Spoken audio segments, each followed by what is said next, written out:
Welcome back to another 8-sided blog, ladies and gentlemen. We've got Gerard Marzilli here. Where? Right, you are Gerard Marzilli. Oh no. Yeah. All right. Gerard Marzilli is like a mirror into your soul because whenever you behold him, you see into yourself.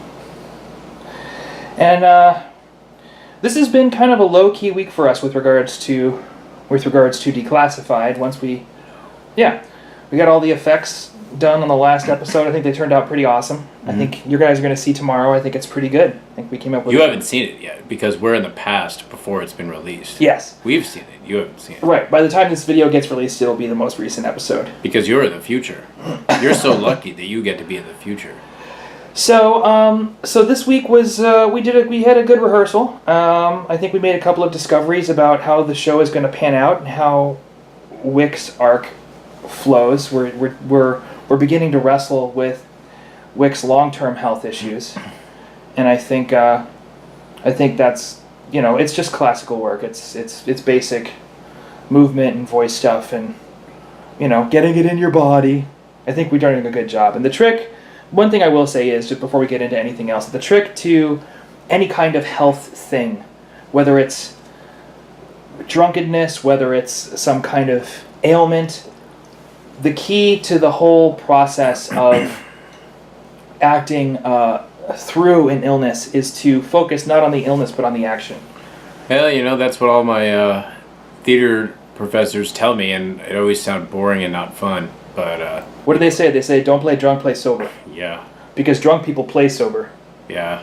They want you to think that they're sober. They're doing their best to act sober. If you do your best to act sober, I guarantee you'll seem drunk. It's kind of like how I when I get pulled over by cops and I'm not drinking, but I get worried that they're going to think I've been drinking, and so I try to be super sober, but then I seem drunk because I'm being super sober, even though I haven't taken a drink at all.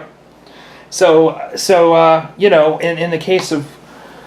And then the other thing is, if the stakes don't seem high enough as you do this, if it seems like you don't have enough of an ailment, the trick is to give yourself more obstacles to fight through to deliver what you're trying to fight through.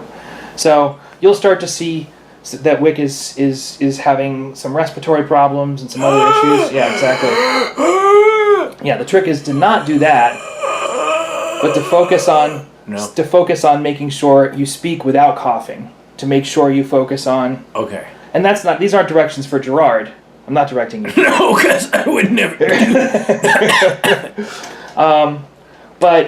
But the more you work on delivering the results of what you're there to deliver as a character, despite your illness, the more you will start to seem ill, because the more people can see the work that it takes for you to seem healthy or to be effective. This may be a dumb thing to do until you practice doing it a lot, but let it live in your gut, your illness. Yeah. And then forget about it. Yeah, exactly. So that's one thing that we've been working on. Unless you're calling in sick to work. This last couple of weeks, apart from Declassified, I've been working on a lot of playwriting, which isn't something I'm going to talk too much about, just because it's probably not something this audience is super interested in. But but I will let you guys know that the play that Tyler Seipel produced last year and directed... Tyler Seipel being the man in the recording that you hear, the scientist at the beginning of every show. Yes. Yep. Space Race! Yeah.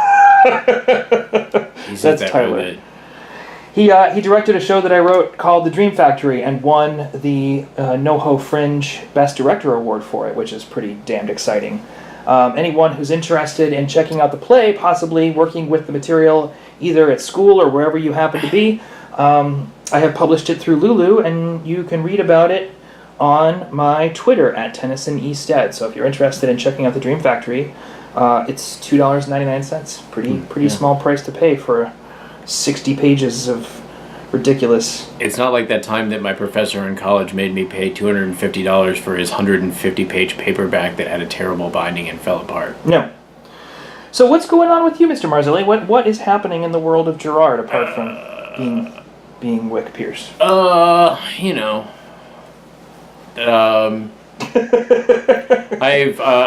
recently had a wonderful reading with a fine bunch of actors for Richard II, a table read. Last year we did a great production of Cymbeline It was outstanding. Yeah, nobody does Cymbeline better than us. We have the best Cymbalines, and but it was a really good show with a very, very, very solid cast.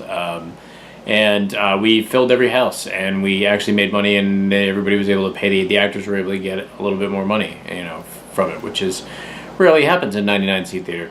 And then so we were doing it again,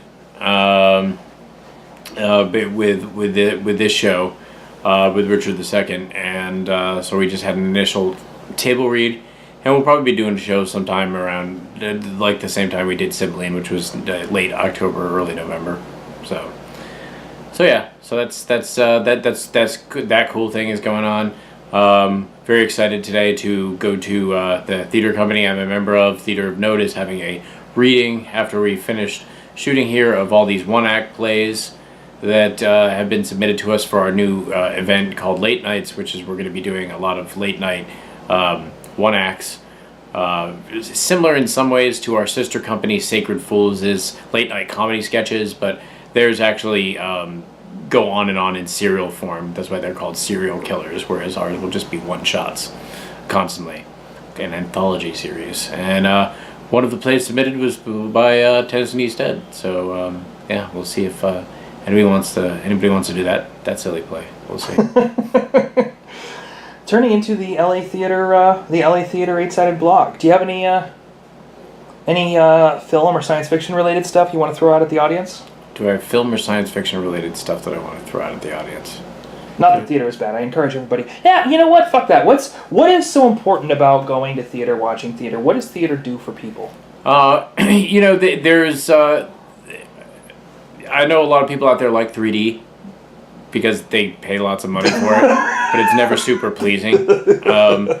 And you can going to theater. There's material that's being done in theater that you will never, ever, and has never really been seen in the movies, and sometimes not even on TV, even though a lot of our TV is excellent nowadays.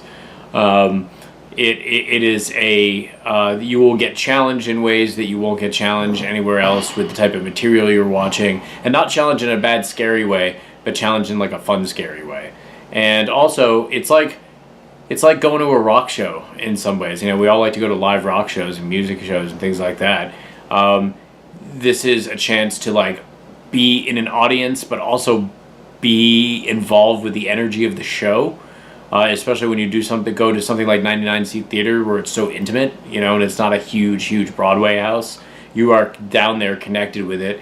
You get to see actors living through in linear real time and experience, which is not something you're going to see in the movies, because movies are always kind of like, as much as I like making them and doing them, they're kind of a pastiche of the best performances. It's like, what if you could take all of your awesomest rehearsals and cut them together into one thing and have your best possible thing, unless the director sucks. In which case you don't have the best performances to cut together. Right, and that definitely happens sometimes too, or you better hope that your editor is good. But it's with theater, you will see good stuff, you'll see bad stuff, you'll see them succeed, you'll see them fail, and it's all valid, it's all entertaining, and it's all great. I've been thinking too about I will say there's two shows I've been writing. One of which is called An Anarchist Guide to World Peace, which is about a bunch of hackers that hack our early orbit detection system to simulate an alien invasion so that the world governments have to start working together. And then, of course, they know they're going to get discovered and they're going to get executed, but can they get the story out into the media that all these world powers have had to work towards a greater goal before that happens? So if they can make that happen, if they can create that moment in time, then there's no more excuses, and people just have to start building a better civilization hand in hand. And maybe they'll even conceal the fact that it was all a hoax and unite humanity behind this extraterrestrial threat. It's a really, you couldn't make that work on screen, or if you could, it would have to be very, very specific and very, very contained. What makes it good theater, and this is something, so you take away the camera when you work in theater, but you add things too, and Gerard's right, one of the things that you add that's most important is the audience there in the space. So there's understanding between the audience and the actor that this is a performance and this is a show, and everybody knows that it's not real, right? And everybody knows that the actors are acting. which is something you don't have to worry about on film because there's a space and there's a window that you're looking through. So maybe what's happening through the window is real, and that corner, so it informs your disbelief. You know what I'm saying? It informs your suspension of disbelief. You don't have that window. You don't have the fourth wall in the same sense.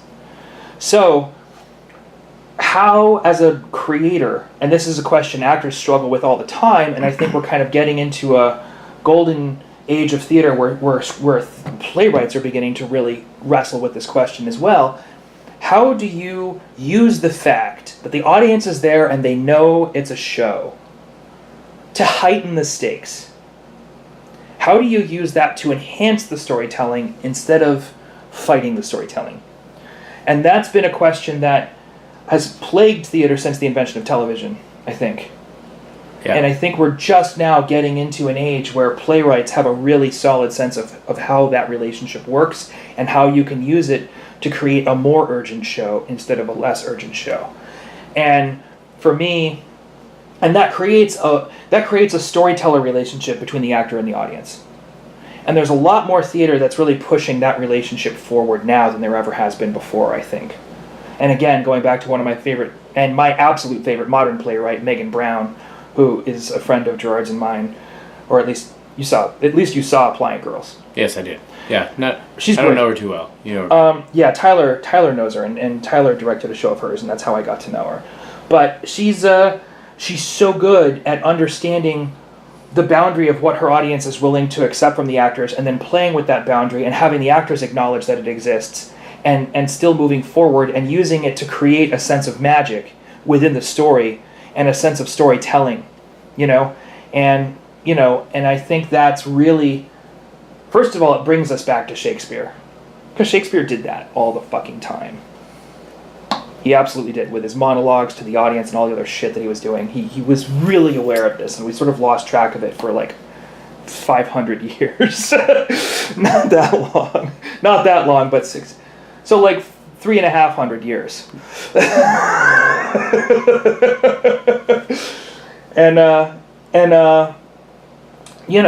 at the same time, in the wake of sort of modern fantasy and poetic reality created by directors like Tim Burton and what's his name, British guy, Terry Gilliam, these kinds of people.